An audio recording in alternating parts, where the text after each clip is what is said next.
kulanti wanaagsan daawadayaal waa mar kale barnaamijkeennii falanqaynta wararka warbixinaha dhinaca diblomaasiyadda Hurfadhi Media injiankeegan caalamka oo dhan daawadayaal qodobada aad ku daawan doontaan wararkeena waxa ugu weyn warbaahinta dalka Saudi Arabia oo soo bandhigtay 16 bog oo qoraallo dhinaca heshiisyadii dhinaca militariga ee dhexmaray dalalka Qatar iyo Turkiga ninkii dilay ama amray Jamal Khashoggi ee la raadinayay oo la soo helay isla markaana la sheegay inuu shaqadiisa si caadi ah u wato isla markaana uu la taliyo wali uu yahay MBS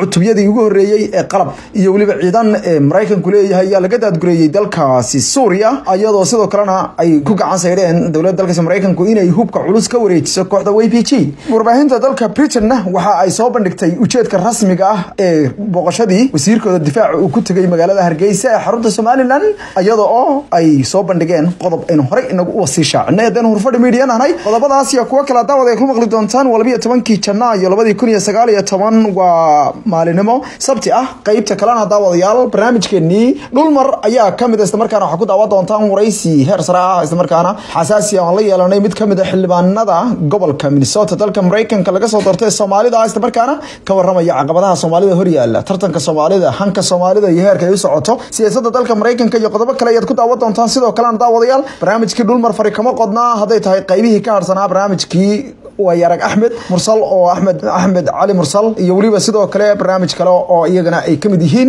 maxadka daraasaadka cilmi baarista Heritage shirkoodu ku qabtay Djibouti warbixin iyo waraysi ayaan idinka haynaa isagana ayadoo uu ka waramayo mid kamid ah dadka madaxda sarsare ka ah maxadkaasi iyo arrimo kale oo dhinaca waxbarashada dhinaca siyaasadda gobolka iyo saddexgalka iyo arrimaha Soomaalida u yaala wada hadallada dawladda dhexe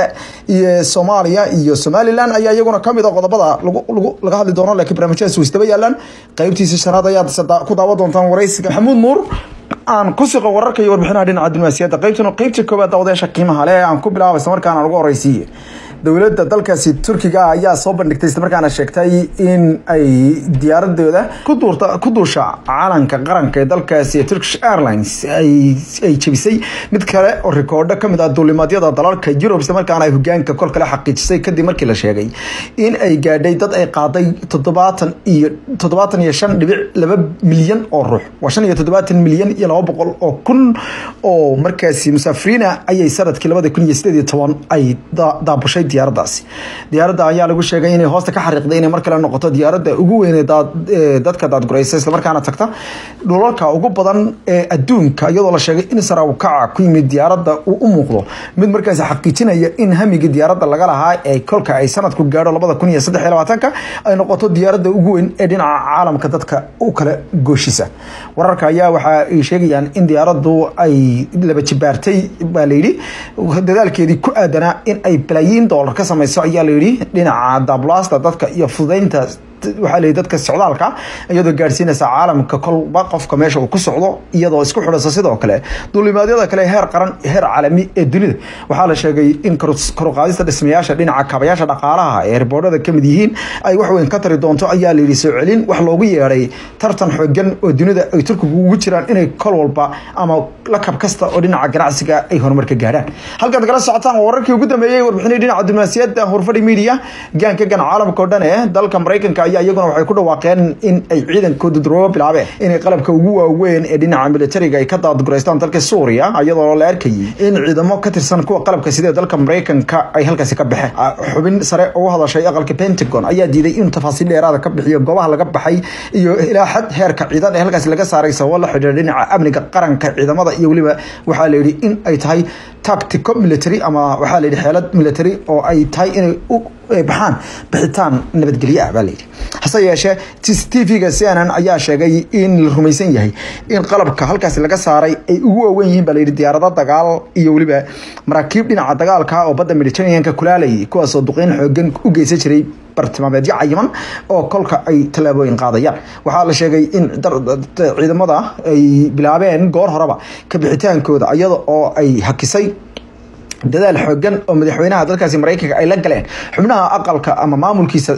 ka tirsan oo iyagu aad uga soo horjeestay in si degdeg ah looga daadgureeyo ciidanka halkaasi ay tahay dhabarjab iyo dharbaaxooyin sahlaya in meeqaamka Mareykanka ee gudaha bariga dhexe iyo dalka Suuriya gaar ahaan uu kolkaasi ku noqonayo niyad jab sidoo kalena uu fursad weyn u yahay dalalka ay loolanka ku jiraan ee Iran iyo dalkaasi Russia si kastaba ha noqotee madaxweynaha dalkaasi Mareykanka ayaa ku tilmaamay in walaacinta xooggan ee kala wada yimaadaan saraakiishiisa ama maamulkiisa xisbigiisa kuwa ka tirsan ay ka mid saraakiisha sare ee dhinaca istiraatiijiyadda Mareykanku ay yihiin kuwo markaasi jahwareersan goor hore toddobaadkan ayuu sheegay in ay mar walba weydiistaan 6 bilood marmarka qaarkoodna 3 bilood wuxuu yiri waxay ugu dhahaan 6 biloodna si waxaan ku dhahan YDC waxay kale oo ay weydiiyaan 3 bilood noogu dar waan ugu daraa ayuu yiri laakiin waxay u muuqataa ayuu yiri inay doonayaan in ciidanka iyagu ay weligood joogaan dalka Suuriya taas oo sheegay inaysan isaga siyaasaddiisa iyo go'aamadiisa masiiri qaadashada iyo hoggaanka aysan ku fadhiin Mr Trump ayaa dhaacin xoogan oo labada xisbi waa xisbigiisa jamhuuriga iyo kan kale ka soo horjeeda dimuqraadiga labadaba ka helaya markaasi cabashooyin xoogan war qoraal ah oo uu CNN-ku ka soo xiganayo xarunta dhexe ciidamada qalabka sida ama taliska ciidamada Mareykanka US Central Command la yiraahdo ee u qaabsan Asia ee la soo gaabiyo CENTCOM ayaa waxa lagu sheegay in qalabka ilaa hadeerta la daabulay ay u badan yihiin baa la yiri qalab badda cirka iyo dhulkaba waxaase la sheegay in ay yihiin ayaa la yiri mid ay wali aysan fari ka qodnayn sida ciidanku ay loo daabulay si kastaba ha noqotee arinta dalka Suuriya ayaa isbedel xoogan ay ku dhacday kadib markii madaxweyne Trump uu ku dhawaaqay inuu ciidanka halkaasi ka saarayo iyadoo taasi soo dadajisay in madaxii ama wasiirkii difaaca ama xogeeyii difaaca dalka Mareykanka Jim Mattis uu ku si degdeg uu xilka u tiriyay isla markaana isku casilo sidoo kale saraakiil sare oo kamid yahay madaxii hawlgallada isku xidhka ee dalka Mareykanka u qaabilsanaa huwanta uu hogaamiyay ee Suuriya ka dirta ayaa isaguna is casilay saraakiil kale oo iyaguna Pentagon-ka aqalka la yiraahdo ee waaxda difaaca dalka Mareykanka laga maamulo ayaa iyaguna shaqada ka tagay sidoo kalena dhaleecayn sida daadadka ayaa uga soo horgudmayay madaxweynaha xubnihiisa inta badan ay wada tashada halkaan nagala socotaan waa wararkii ugu dambeeyay warbixinii dhinaca diblomaasiyadda caalamka dhan daawadayaal aad ka maqli jirteen isla markaana aad ka daawan jirteen Hurfadhi Media warar iyo xogo ayaan daawadayaasha qiimaha alaaba idinkanaaye Mohammed bin Salman bin Abdul Aziz Al Saud ayaa la sheegay in uu wali gacan yare u yahay isla markaana la taliye sare uu u qaabilsan yahay Saud Al Qahtani oo dhawaan la sheegay inuu meel jaaniyo dhib dhigay la waayay tan iyo intii la sheegay in xilka laga qaaday 18 bishii October 16 maalmood kadib qaraajintii Jamal Khashoggi oo la sheegay inuu asagu ahaa ninkii lahaa weerarihii caanka ahaa ee ahayd dile oo isoo gooyay madaxiisa si kastaba ha noqotee haatan iyadoo dhawaan hay'adaha dhinaca wararka raadiyaha ee dabagala isla markaana dabada maroojiya dalalka wadda isbida ay sheegeen in ninkaasi aan lahayn meeluhu jaaniyo cilib dhigay ayaa haatan wargeyska afka dheer ee The Washington Post ee asagu ka tirsanaa Jamal Khashoggi oo baaritaano xooggan sameeyay ayaa sheegay in mid kamid ah madaxda dhinaca sirdoonka Mareykanka oo la kulmay ninka la yiraahdo MPS uu ku arkay miiskiisa waraaqo iyo waliba dokumentiyo uu soo diray oo ku qoran Al Qahtani oo ku mudaysan ama ciwaanka korka meesha sare kaga qoran tahay muddo dhaweed oo toddobaadyada ahayd bishii December taasoo muujinaysa inuu wali ninkaasi yahay mid waraaqaha kala gudbiya isla markaana talooyin soo dira waxaana taasi ay ka dhigantay in la yiri in ninkaasi uu wali ka tirsan yahay dadka gacan yarayaasha iyo waliba taliyayaasha sarsare u ah MPS David Ignatz oo ah ninka asagu u qaabilsan journalka ama wargeyska The Washington Post ayaa sheegay oo inta badan waa ninka dhinaca wararka la xiriira dhinaca markaasi sirdoonka iyo amniga u qaabilsan Washington Post ayaa wuxuu ii sheegay ayuu yiri nin kamid ah dadka saraakiisha Mareykanka sarsare oo magaciisa aan idin la wadaagaynin in wali uu shaqeeyo ninkii Jamal Khashoggi xiriirinayay dilkiisa ee u dhaxeeyay kooxdii Sacuudiga u diray halkaasi bishii October kowdeedii isla markaana fuliyay hawlgalka 2 October iyo Jamal iyo waliba Mohammed MPS ayuu yiri kaasoo ah Saud Al Qahtani ninkaasu waxa uu u wada shaqadiisa si caadi ah waxaana uu ku nool yahay ayuu yiri MPS adduun aan xaqiiqo aysan ka shaqeyn ayaa lagu yiri waxa jira arrimo aad u badan oo Qahtani uu ka shaqeynay isla markaana wali aan u dhamaan kuwaasoo wali uu kala shaqeynayo MPS ayuu yiri sarkaalka soo xiganayay oo magaciisa uu diiday Washington Post isla markaana uu ku khasbanay inuu sheego magaciisa sababo warka xasaasiyadiisa iyo miisaanka warka uu leeyahay awgeed bishii November 15keedii ayaa waxa ay sheegtay dawladda dalkaasi Saudi Arabia inuu ka mid noqon doono Qahtani dadka maxkamadda la soo istaajinayo hase yeeshee hay'ado dhinaca wardoonka ay ka mid tahay kuwa markaasi Mareykanka iyo kuwa ka mid ah dalkaasi Jarmalka ayaa dhamaantood waxay tibaaxeen in ninkaasi haba yaraatay uusan ka mid ahayn dadka maxkamad saaran ama dad jeel ku jira markaana uu ka mid yahay dadka caadi u raaxaysanaya isla markaana noloshiisa uu caadi u wato haatanse hay'adaha kale ee xuquuqul insaanka ee ka mid tahay Amnesty International iyo hay'adda Human Rights Watch ayaa ku baaqaya in ay dunidu mar kale indhaha ka qabsan in sida lagu ilaawo dhiigii Jamal Khashoggi isla markaana maxkamad la soo taago lana furo waxay ugu yeedheen dacwad heer caalami ah oo ay international community-gu ama hay'adaha dhinaca maxkamadda caalamiga dambiyada ICC ay kamid tahay ay baaraan. dalka Mareykanka ayaa xubnihiisa aqalka Congress-ka ee haatan ay taladiisa la wareegeen. aqalka dimuqraadigu waxa ay u sameeyeen xus isla Jamal Khashoggi kadib markii ay shalay ka soo wareegtay ama xalay ay ka soo wareegtay 100 maalmood kolkii la dilay ama la waayay isla markaana la qorbay hilibkiisa Mr Khashoggi. waxa ay xubnahaasi soo bandhigeen hadallo uu qori jiray iyo sidoo kale duco ay halkaas ugu soo bandhigeen iyadoo xubnaha sharci dejiyaasha Mareykanku ay ugu yeedheen dawladda uu madaxweyne Trump hogaamiyo in aysan iska indhatirin in la soo qabto xubnahaasi. dawladda Saudi Arabia ay qaadato mas'uuliyadaasi. Nancy Pelosi oo ah afayeenka aqalka Congress-ka dalka Mareykanka gudoomiyaha baarlamaanka hadda sida Soomaalidu u taqaanaba ayaa waxa ay tiri arintan waa arin aad u fajicisay bay tiri ilaa hadeerto iyadoo dadkii waxay tiri dambiilayaasha ee ku xadgudbay bay tiri sharafta aadanaha oo kaliya aan ahayn inay qof dileen balse ay qof qariyeen meydkiisii aysan ahayn wax la afciil karo. haddii aanu go'aansano inaynan xasuusan ayay tiri dhibaatadaas isla markaana aynan tallaabo qaadin taasi waxay mar kale inoo cadeynaysaa ayay tiri inaynu luminay waxay ugu yeedhay bini'aadamnimadii iyo weliba xishoodkii caadiga ahaa in laga filayay Mareykanka oo ah bay tiri dawlad laga filayay inay cadaaladda mar walba isbarbar taagto. waxayna sheegtay in shirqoolista la shirqoolay oo kaliya aysan arrintu ahayn balse waxa laga naxo ay tahay in aan ilaahay hadeerto qoyskiisii loo ogolaan ayay tiri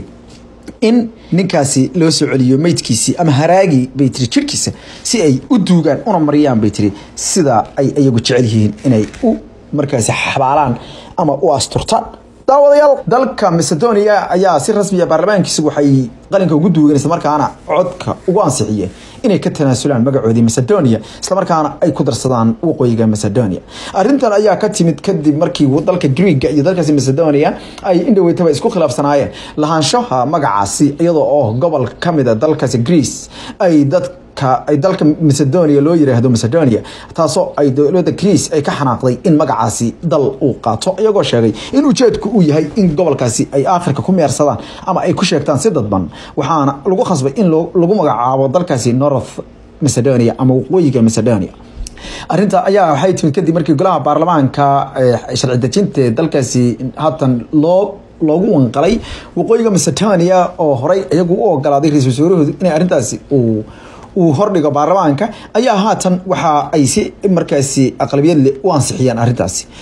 81 kamid ah xubnaha baarlamaanka ee dalkaasi Macedonia oo ka kooban 120 xubnood ayaa ogolaaday go'aanka waxaana ay sheegeen in ay taas u sameeyaan si ay arrintan si jiidka 27 sanadooda ee loo soo dhameeyo. ra'iisul wasaaraha Macedonia ninka la yiraahdo Zoran Zaev ayaa u sheegay khudbadii uu doonayay inuu ka codsado in arrinta la meel mariyo ayuu wuxuu yiri waan ogahay ayuu yiri heshiiskan waa mid adag laakiin wuxuu yiri waa mid muhiim u ah marka ay timaado go'aan qaadashada dalkeena iyo inuu ka gudubno jiidka. wuxuu yiri dalku ma noqon karo xubin kamid ah nagaashaanbuurta NATO sidoo kale kuma biiri karno ururka European Union ama EU. wuxuu yiri sidoo kale ma qaadan karno cilaaqaad ilaa xad heer ah oo aan la yeerano dalalka 27 ah ee ku harsan hadeerto ururkaasi. wuxuuna yiri tan waxaan u baahanahay inaynu ka gudubno xubnaha ayaa aakhirkii arrintaas yeelay hase yeeshee xisbiga dhinaca u janjeera wadaniyada ayaa sheegay inaysan iyagu haba yaraatay u codeey doonin waxaana la sheegay in 39 xubnood ay ku leeyihiin dhamaantood aysan soo baxaadinin kalfadhiga baarlamaanka ayagoo arrintaasi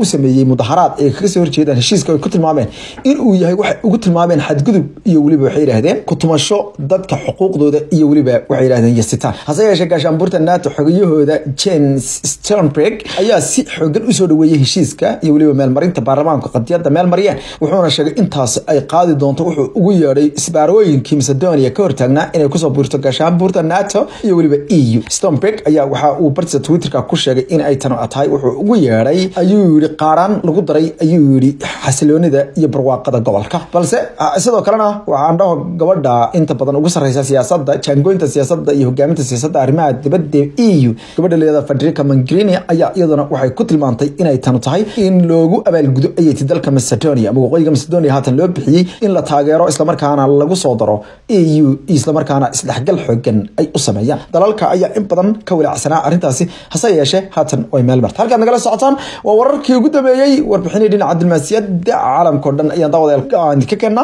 qaybta dambe wararka warbixinaha dhinaca diblomaasiyadda ha moogaanin daqiiqadaha soo socda.